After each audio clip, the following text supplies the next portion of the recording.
9:34, la bienvenida al doctor Jorge Acosta, expresidente del Tribunal Supremo Electoral. Primero, para confirmar, doctor, si nos ve y nos escucha normalmente. Sí, yo les escucho normalmente, bastante bien. Perfecto. Espero verlo porque todavía no lo veo. Y ahora sí, doctor, ¿cómo está? Buenos Doctor, días. ¿cómo está usted, doctor? Recurrimos a su experiencia, estamos con Omar Jaén compartiendo este panel, porque hay muchas personas que en todos estos días nos han formulado numerosas preguntas respecto al proceso electoral.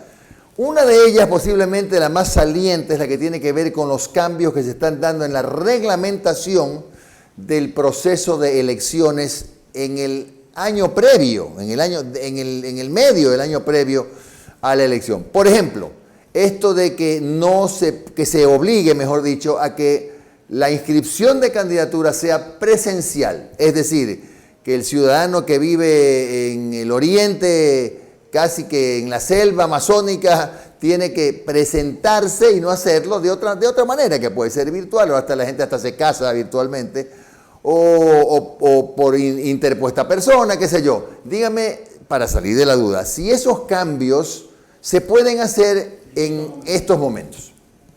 Bueno, déjeme decirle lo siguiente. Esta obligación de presentarse uno mismo a inscribir la candidatura, pongámosle, pero obligación entre comillas nomás, ¿no? Data desde el año 2012 y la puso en vigencia el señor Domingo Castillo. Recordará, él fue presidente, uno de los primeros presidentes del Consejo Nacional Electoral. Él la puso en actividad. Ha persistido hasta ahora con ligeros cambios, ¿no es cierto? Pero yo me pregunto hasta qué punto es eficaz eso y hasta qué punto se puede reclamar contra ese reglamento que a mi juicio es ilegal. ¿Por qué razón? Es ilegal porque el artículo 100 del Código de la Democracia dice que pueden inscribir las candidaturas los representantes legales de los partidos políticos, de los movimientos políticos, etcétera, sea a nivel nacional o sea a nivel provincial, ¿no es cierto? Entonces la pregunta es, ¿un reglamento, una resolución, puede reformar la ley aún a pretexto de reglamentarla? No, porque en esa parte la ley no tiene ningún vacío y solamente cuando hay un vacío, ahí es que la autoridad electoral puede reglamentar para llenar ese vacío. Aquí, si usted lee el artículo 100, es un artículo bien redactado, fácilmente entendible al simple castellano, y solo basta leer y escribir para que cualquier persona pueda entenderlo.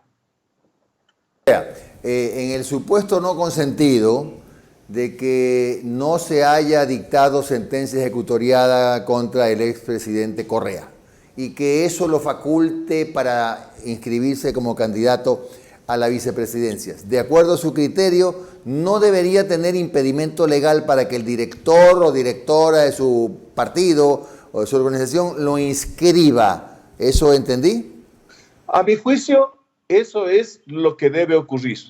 La única prohibición que existe en contra del expresidente Correa es aquella que dice relación a no poder, por nueva ocasión, terciar para presidente de la República. No se olvide que él va a ser candidato a vicepresidente. Y entre una de las obligaciones, derechos y obligaciones que le corresponde al vicepresidente es reemplazar al presidente en caso de ausencia temporal o definitiva. Para que se presente un problema al respecto, tendría que morirse el presidente, cosa que es bastante improbable, ¿no es cierto? Y en cuanto a las ausencias temporales, ya no existen. Ahora usted puede comparecer desde el otro lado del mundo y seguir gobernando. Usted sigue gobernando, ¿no? Las cosas que le encarguen al vicepresidente no afectan ni significan sucesión presidencial. Doctor Acosta, buenos días. Le saludo Omar Jaén. Las Buenos personas días. que están defendiendo este tema de las inscripciones personales dicen que ni se quejen los correístas porque ya le hicieron lo mismo a Abdalá Bucaram en años anteriores, que no le permitieron inscribirse vía telemática, sino que lo obligaban a venir cuando todavía tenía el proceso de la mochila escolar. ¿Cómo va esa situación, doctor? Vea, que se haya hecho alguna cosa mal no significa que es legal. Pretenderla repetir es insistir en el error, en la mala fe o en la mala intención, ¿no es cierto?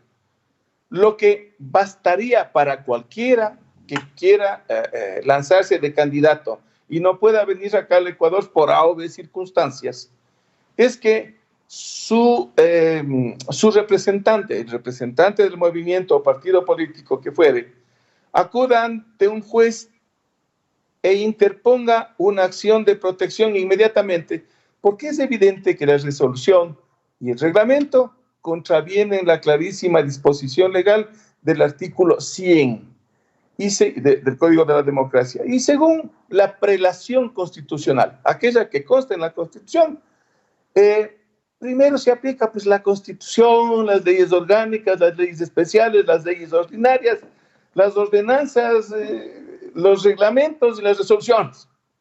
Es el orden. Entonces, primero hay que aplicar la ley. Pues. El resto es no querer leer, no querer entender. Y en el caso, nuevamente, escenarios supuestos, ¿no? Que por alguna razón, pues el expresidente Correa no pueda inscribirse porque hicieron válido el reglamento por encima de la ley para vicepresidente, pero se quiere inscribir como candidato asambleísta y sí puede hacerlo en un consulado, ¿verdad? Claro. Eso tengo conocimiento. Pero aquí viene la pregunta al abogado, a usted. El consulado es territorio ecuatoriano. Así es. ¿Puede haber algún tipo de reacción en el sentido que si pisa el consulado ya puede ser detenido? Disculpe que sea tan dramático, no. Pero son opciones, ¿no? Así es, son cosas que pueden suceder. Bueno, los consulados, si bien son territorios nacionales, no tienen autorización para que funcione ahí la fuerza pública. A lo sumo puede haber alguna presencia de personas que cuiden la seguridad de la casa, de las cosas, de las personas, que no se entren delincuentes, etcétera, etcétera. Pero ya una fuerza policial propiamente dicha, que cumpla tareas de aprehensión a ciudadanos, para cualquier evento, que sea prisión preventiva, prisión para motivos de investigación, para cumplir una sentencia, eso no existe. Ningún país ha autorizado para que fuerzas policiales o fuerzas militares estén en sus legaciones diplomáticas. En ninguna parte del mundo, ¿no? En ninguna parte del mundo. Doctor. Con su amplia experiencia en temas electorales, ¿cómo evalúa esta pugna que hay entre la Contraloría y la actual mayoría del Consejo Nacional Electoral? Recordemos, para hacer un recorderis a nuestra audiencia, que Contraloría dispuso primero en un informe, aconsejó la eliminación de 4 movimientos políticos.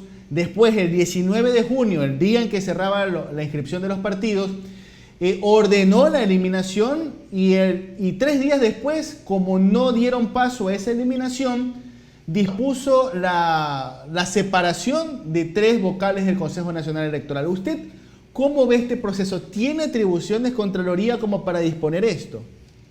Bueno, a mí me parece que es otro de los movimientos que dicta el temor a que venga el señor Correa y les cause ciertos estragos de carácter electoral, ¿cierto? A ver, yo le veo por ahí. Hay gente muy temerosa del asunto. En el caso de la Contraloría General del Estado, lo que ha hecho es una predeterminación. Esto implica que el predeterminado, es decir, el Consejo Nacional Electoral y los afectados, pueden en 30 días de notificados presentar sus elementos de descargo. Entre otros, yo les veo, por ejemplo, no recuerdo este momento el artículo, pero la misma ley de la Contraloría dice que el Contralor General del Estado, la Contraloría General del Estado, no pueden cambiar las decisiones tomadas por los funcionarios. No pueden. O sea, pueden hacer observaciones, recomendaciones, que se cumplan, pero en cuanto a no gastar de determinada manera el dinero, a poner ciertos requisitos para la contratación, etcétera, ¿no es cierto?, de carácter técnico. Pero estas cuestiones de carácter electoral, de carácter político, son intocables. Es como haber ido a inscribir a un niño al registro civil y de pronto asoma el señor Contralor y dice, vea, esa inscripción está mal hecha. Hay que matar al guagua. No puede matar al guagua. Doctor. Es una cosa de locos. Doctor, para que se borre la inscripción. Claro, doctor, otro escenario figurado. El señor Correa se inscribe para lo que sea, para vicepresidente, para asambleísta, por los militantes, para lo que sea, el 20 de septiembre. Resulta que el 27 de septiembre, una semana después, hay sentencia ejecutoriada. ¿Eso invalida la inscripción? No. Más bien la inscripción le da inmunidad total. Inmunidad. Ah, vea usted. Inmunidad hasta que se termine todo el periodo electoral con la proclamación de resultados. ¿No es cierto? Entonces, tiene inmunidad. Nadie le puede topar, salvo el caso de delito flagrante. ¿No es cierto? Si es que comete un delito en este momento y lo agarre. Claro. Doctor, pero ¿qué pasa si sí, tengo que usarlo como ejemplo porque es el único que está en el medio. Si se inscribió el presidente Correa y hubo una impugnación a su inscripción y en el camino allí aparece la sentencia ejecutoriada. No. Desde que va a inscribirse tiene la inmunidad. Tiene absoluta inmunidad. Lo que pase, las cosas accidentales que pasen en el trayecto, no le afectan en nada a la inmunidad que adquiere en el momento que lo anotan. Si está aquí. Doctor Acosta, entonces lo que quiero tener todavía más claro, por si no lo comprendí bien, es que no existe en realidad, según su criterio, ninguna prohibición ni ningún elemento que imposibilite en este rato la inscripción del señor Correa como candidato a vicepresidente de la República. Yo afirmaría que ninguno. A menos que antes del día de las inscripciones se logre una sentencia ejecutoriada. Claro que estamos mirando que todo avanza a toda velocidad, empujan, pese que hay montones de causas represadas, hay pendientes, etcétera, etcétera. El caso Sobornos avanza rapidísimo, ¿no es cierto? Con sentencias extremadamente preocupantes, etcétera, etcétera. Camina rápido. Pero yo creería que si es que tienen el decoro de despachar, conforme acostumbran a despachar cualquier caso de cualquier ciudadano, no alcanzarían. Creería. Un problema de decoro ya. Sí. Decoro y descaro. Oiga, doctora Acosta, y usted con su experiencia, ¿cree que hay garantía de transparencia para las elecciones del próximo año?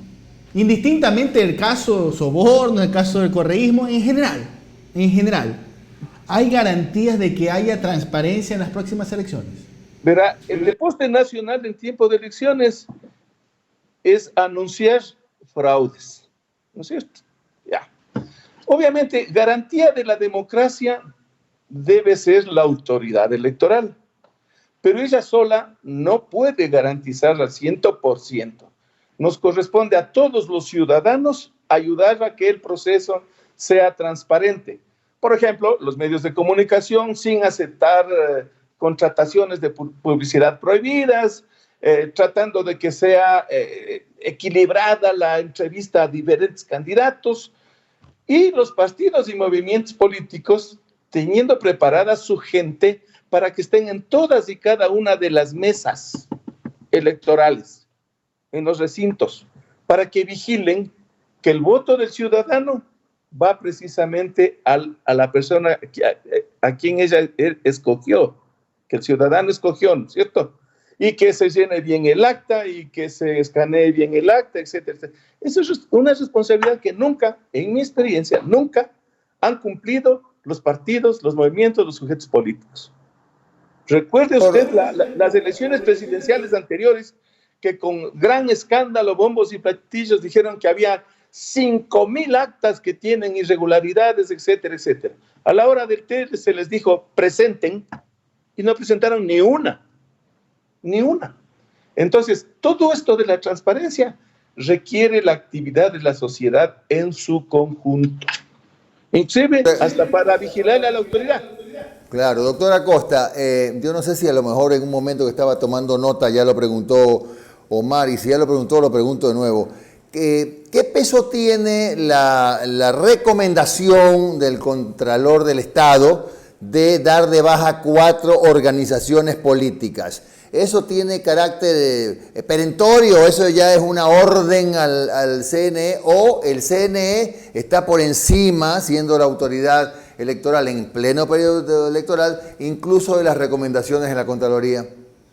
Bueno, en asuntos político-electorales, la última palabra la tiene la autoridad electoral.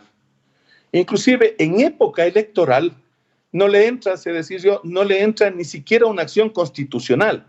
Las decisiones del Poder Electoral tienen más fuerza que aquellas de la Corte Constitucional, en su ámbito, en sus competencias electorales, por supuesto, ¿no es cierto?